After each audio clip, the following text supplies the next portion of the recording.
සුබදවසක් අයිබෝන්.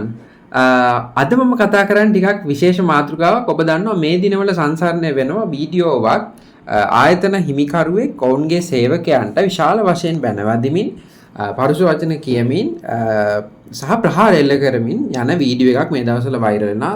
ලංකාවේ ප්‍රසිද්ධ ආහාර සම්බන්ධව ඉන්න කර්මාන්තයක නිලන පුද්ගලයෙක්. එතකොට එක වීඩියෝ එක දාලා තිබුණා මේක ගැන විවිධ අදහස් පළ වෙනවනේ සමාජ මාධ්‍යයේ. එතකොට මේක එක වීඩියෝ එකක දාලා තිබුණා මේක මේ මෙගලොමේනියා කියන තත්ත්වය නිසා ඇතිවෙච්ච තත්ත්වයක් කියලා. ඉතින් මම හිතුවාද මොකද්ද මෙගලොමේනියා සහ ඒ වගේ තත්ත්වයක් තියෙන කෙනෙක්ගේ පෞරුෂය මොන වගේද කියන එක පිළිබඳව අද කතා කරන්න. ඉතින් වීඩියෝ එකත් එක්ක දිගටම රැඳිලා ඉන්න. අද අපි කතා කරන්නේ මෙගලොමේනියා සම්බන්ධව. දැන් මොනවද මේ මෙගලොමේනියා කියන තත්ත්වයේ තියෙන පුද්ගලයෝ අපිට අඳුර ගන්න පුළුවන් කොහොමද? අපිට මේ ප්‍රහාරයක් දියත් කරනකම්ම නැත්තම් සම්පූර්ණ වශයෙන් තමන්ගේ රස්සාව දාලා යන තැනට මිනිස්සෙක් පත්වනකම් ඉන්නවද නැත්තම් කොහොමද අපි ඒවා කෙනෙක් අඳුරගන්නේ? දැන් හරිම සරලයි මේවා අඳුරගන්න එක. මේ මෙගලොමේනියා කියන තත්ත්වය තියෙන කෙනෙක් බොහෝ විට තියෙන දෙයක් තමයි ප්‍රධානම දේ තමයි තමන් ගන්න තීරණ අතිශයින්ම නිවැරදි 100%ක් තමන් ගන්න තීරණ නිවැරදි කියලා හිතන මානසික මට්ටම. ඒතර ඒ වගේ පුද්ගලෙක් සෑම අවස්ථාවකදීම හිතනවා තමන්ගේ තීරණ හරියටම හරි. මගේ තීරණ වලින් එහා කවුරුත් නැහැ. දෙවෙනි කාරණේ තමයි කාර්ය මණ්ඩලය අදහස් විවේචන විකල්ප මේවා කිසිසේත්ම සලකලා බලන්නේ නැහැ. දැන් ඔබ දැක්කා ඒ ආයතන හිමිකරුවා වුණත් විශාල වශයෙන් අදහස් තියා කතා කරන්නවත් ඉඩ දෙන්නේ නැහැ. ඒ විශාල වශයෙන් දෝෂාරෝපණය කරනවා ඒ තමන්ගේ හිමිකරුවන්ට ආයතනයේ ඉන්න සේවකයන්ට.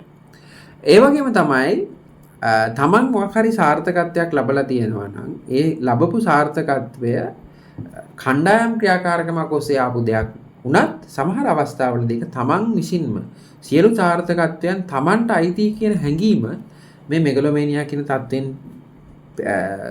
තියෙන මිනිසුන්ට තියෙන දෙයක් වෙනවා. ඊළඟට බලය ගත්තහම විශාල වශයෙන් මේක ඩිසෙන්ට්‍රලයිස් කරන්නේ නැහැ. තමන් ළඟ බලය තියාගෙන ඒක විශාල වශයෙන් අර වගකීම් පැවරීම අඩු වගේ තත්ත්වයකට එනවා. තමන්ම හැමදේම කරලා කරන්න බලනවා. ඊළඟට විශේෂ වශයෙන් තියෙන දෙයක් තමයි හැම අවස්ථාවකදීම සමහර අවස්ථාවලදී සිදුවෙන දෙයක් තමයි මේ තමන්ගේ ආයතන අවශ්‍යතාවය සලකා බලන්න තමන්ගේ පෞද්ගලික අවශ්‍යතාව සලකා බලමින් ක්‍රියාත්මක වෙනවා. දැන් මේ වගේ අවස්ථාවලදී අපි මේ වගේ පුද්ගලයන් සමග දැන් අපේ ආයතන හිමිකරුවෙක් ඉන්නවා කියලා හිතන අපේ ආයතනයේ ඉන්න ප්‍රධානියා ඉන්නවා නම් මේ විදිහට අපි ක්‍රියා කරන්න ඕනි කොහොමද කියන කාරණේත් හරි වැදගත් වෙනවා. මොකද මේවා ගැටුම් දක්වා යන තත්ත්වයටපත් නොවි අපිට පුළුවන් අපි ඒකේ තියෙන සාමාන්‍ය මනෝවිද්‍යාව තේරුම් ගැනීම තුළින් අපිට මේ වගේ ගැටලුකාරී තත්ත්ව මග අරගැනීමේ හැකියාව තියෙනවා. ඉතින් ඒක ගැනත් හරි අවබෝධයෙන් සිටීම වැදගත්. අපි ඊළඟට බලමු කොහොමද මේ මෙගලොමේනියා වගේ තත්ත්වයක් තියෙන පුද්ගලයෙක්ව හැන්ඩල් කරන්නේ නැත්නම් ඒ වගේ පුද්ගලයෙක්ව කොහොමද අපි පාලනය කරන්නේ කියලා. හරි මේක තමයි අතර මේ වීඩියෝවේ තියෙන වැදගත්ම කොටස. මම ඔයාලට කියලා දෙනවා. අපි කතා කරමු ගෝල්ඩන් ටිප්ස් 5ක් කොහොමද මේ වගේ නාර්සිස්ටික් නැත්නම් මේ කියන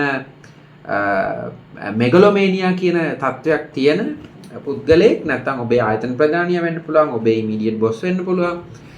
කවුරු වුණත් මේ වගේ කෙනෙක් ඉන්නවනම් කොහොමද ඒ වගේ කෙනෙක් එක්ක ඩීල් කරන්නේ? නැත්නම් ඒ වගේ කෙනෙක් ගනුදෙනු කරන්නේ කොහොමද?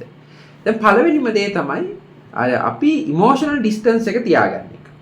දැන් පළවෙනි සමහර අවස්ථාවල ඉන්න පුළුවන් ඔබේ ආයතන ප්‍රධානියා ඔබට ඊටාම් නරක විදියට තමයි සලකන්නේ. එතකොට ඒ වගේ සලකන අවස්ථාවලදී ඔබට පුළුවන් වෘත්තීය වශයෙන් ඒකට ප්‍රතිචාර ලබා දෙන්න. දැන් සරල උදාහරණයක් කිව්වොත් එහෙම සමහරවිට ඔබට මේ මොකද්ද මේක ලියලා තියෙන්නේ නැත්නම් මේ මෙහෙමද දැන් අර ආයතන ප්‍රධානියා කෙලින්ම කියන්නේ කියන්නේ අද සෙල්ස් මෙච්චරක් වෙලා නැහැ මෙහෙම කියලා කියනවානේ. ඒතර ඔබට පුළුවන් ඒකට හේතු පැහැදිලිව දක්වන්න. රයිට්. කියන්නේ ඕන් කෝපෙන් හිටියත් ඔබ ඊටාම ශාන්තව ඔබට කියන්න පුළුවන් මෙතන වෙලා තියෙන්නේ මෙහෙම දෙයක්. මේ විදියටයි මේ ප්‍රශ්නේ ඇති වුනේ කියලා ඊටාම වෘත්තීය ස්වභාවයකින් අර අපි ඉස්සරහා මිනිසයා බැන්නා වුණාට අපි ඒ බැනීමට යටත් වෙලා නැත්තම් ඒ බැනීමේ අහගෙන ඉන්නේ නැතුව නමුත් හරිම වෘත්තීය විදිහට ඔවුන්ගේ කෝපය අර ඔබගේ පෞද්ගලික වටිනාකම් වලට බලපෑමක් ඇති නොවන පරිදි ඊටාම පොලයිට් විදිහට වෘත්තීය විදිහට සාකච්ඡාව කරලා ඉවර වෙලා ඔබට පුළුවන් පෞද්ගලිකව ගන්න නැතුව තියාගන්න. දෙවෙනි කාරණේ විදිහට අපි ගත්තොත් එහෙම දැන් සමහර අවස්ථාවලදී ඔබේ ආයතන හිමියත් එක්ක ඔබට තියෙන ගනුදෙනුව සමහරට ලිඛිතව නැති වෙන්න පුළුවන්. මම ඔබට යෝජනා කරනවා සියලුම වැදගත් sannivedanaya ලිඛිතව තියාගන්න. ඒක ඉතාම වැදගත්. නැත්නම් ඔබට දුන්න උපදේශ ඊට පස්සේ ඔබ ගත්ත තීරණ නැත්නම් ඊමේල් මේ වගේ දේවල් ලිඛිතව තියා ගැනීම හරි වැදගත්. මොකද හේතුව සමහර අවස්ථාවලදී ඒක ඔබට වෘත්තීය ආරක්ෂාවක් සපයන්න හේතුවක් වෙන්න පුළුවන්. ඊළඟ කාරණේ තමයි අර අපේ කමියුනිකේෂන් එක අපේ sannivedana හොඳ මට්ටමක තියාගන්න. අපි හැම අවස්ථාවකදීම අර ඔවුන් ආක්‍රමණශීලී විදිහට ආවත් අපි බය වෙන්නේ නැතුව ගෞරවයෙන් ස්ථීරව අපේ අදහස් ප්‍රකාශ කිරීම හරි වැදගත්. එතකොට දැන් ඔබට උදාහරණයක් කිව්වොත් එහෙනම් ඔබට බැනගෙන එනවා ගමුසේ මේ මොකක්ද ලියලා තියෙන්නේ මේ මොකක්ද කරලා තියෙන්නේ කියලා. ඒතර ඔයාලට කියන්න පුළුවන් බොහොම සාන්තව සර් මට කියන එක තේරෙනවා. මම මේක ගැන තව ටිකක් හොයලා බලන්න. මං හිතන්නේ අපි මීට වඩා ටිකක් වෘත්තීය වුණොත් හොඳයි කියලා අපිට ඒක පොඩ්ඩක් කාම් වෙන විදිහට කතා කරලා අපිට ආක්‍රමණශීලීත්වය අඩු කරලා කිසිම අවස්ථාවක බිය නොවි ඊටම ගෞරවයෙන් සහ ස්ථීරව තමන්ගේ අදහස් ඉදිරිපත් කිරීම කරන්න පුළුවන්. අනිත් දේ තමයි දැන් ඔබගේ වෘත්තීය ජාලය අපි ගත්තොත් එහෙම ප්‍රොෆෙෂනල් නෙට්වර්ක් එක ගොඩනගා ගැනීම හරි වැදගත් දෙයක්. දැන් අපි දන්නවා සමහර අවස්ථාවලදී අපි එකම පුද්ගලයෙක් මත බේස් වෙලා ඉන්න පුළුවන් සමහර අවස්ථාවලදී. ඒතර මේ වගේ අවස්ථාවලදී අපිට ඔප්ෂන්ස් නැහැ. අපි ඩිපෙන්ඩ් වෙනවා. එතකොට අපි මෙතන තියෙන දේ තමයි අර එක් පුද්ගලයෙක් මත රඳා පැවතීම. දැන් ඔබට ඉන්න සගයන්, ජේෂ්ඨයින්, වෙනත් වෘත්තීය සම්බන්ධතා මේ වගේ දේවල් ශක්තිමත් කර ගැනීමත් ඔබගේ වෘත්තීය ජාලය ශක්තිමත් කර ගැනීම ඉතාම වැදගත්.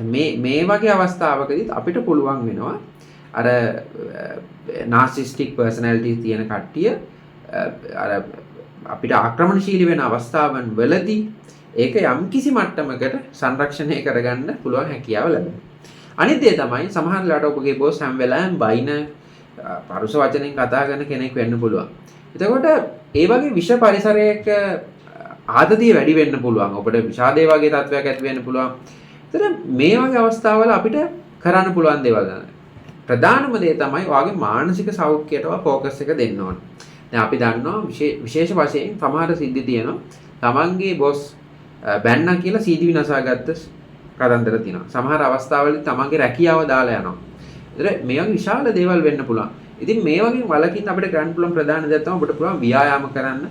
ඊට පස්සේ විවේකය හොඳින් ලබා ගන්න. විවේකයේ කියන එකෙන් කියවෙන්නේ ඔබ දුරකථනයේ ඔබ මින් Facebook ස්ක්‍රෝල් කරමින් ඉන්න එක නෙමෙයි. එතනින් එහාට ගිහිල්ලා යම්කිසි තමන්ට මිතුරෙක් හම්බෙන්න පුළුවන්, පවුලයාගේ සමග කතා කරන්න පුළුවන්. අවශ්‍ය වුණොත් ඔබට වෘත්තීය උපදේශනය ලබා ගන්න පුළුවන්. ඕනතරම් ලංකාවේ වෘත්තීය උපදේශන සේවා තියෙනවා. ඒතර මේ වගේ අවස්ථාවන් වලදී මානසික සෞඛ්‍යයට මූලිකත්වය ලබා දීම ඔබට කියන්න පුළුවන්. ඒ වගේම තමයි වඩාත් වැදගත්ම දේ ඔබට සමහර ඔබ දැක්ක අර සමහර අවස්ථාවලදී ඔබට පහර දීම වගේ මේ වගේ දෙයක් සිද්ධ වුණොත් අනිවාර්යයෙන් මේක වාර්තා කිරීම නැත්තම් මේ පොලිසියට ඒක ගැන දැනුවත් කිරීම හරිම වැදගත් දෙයක්. මොකද හේතුව මේවා තමන්ගේ ආරක්ෂාව පිළිබඳ විශාල ගැටලු බවට පත්වීමේ හැකියාව තියෙන නිසා. ඉතින් වඩාත් වැදගත්ම දේ තමයි අපි මෙතනින් තේරුම් ගන්න අපි හැම වෙලෙම තේරුම් ගන්න ඕන තමයි අපිට අනික් පුද්ගලයා වෙනස් කරන්න බෑ. right? අපිට වෙනස් කරන්න පුළුවන් ඇත්තටම මේ අපි අපේ මනස සහ අපි කියන කට්ටිය අපිට වෙනස් කරන්න පුළුවන්. නමුත් අපිට ඉස්සරහින් ඉන්න පුද්ගලයාගේ මනස ඊට පස්සේ ඒ පුද්ගලයාගේ හැසිරීම අපිට ඇත්තටම පාලනය කරන්න පුළුවන් දෙයක් නෙමෙයි. නමුත් අපිට පුළුවන් ඔවුන් සමග කටයුතු කරන ආකාරය වෙනස් කරන්න. ඒ වෙනස් කිරීම තුළින් ඔබට ඇතිවන මානසික පීඩනය අවම කර ගැනීම හැකියාව තියෙනවා.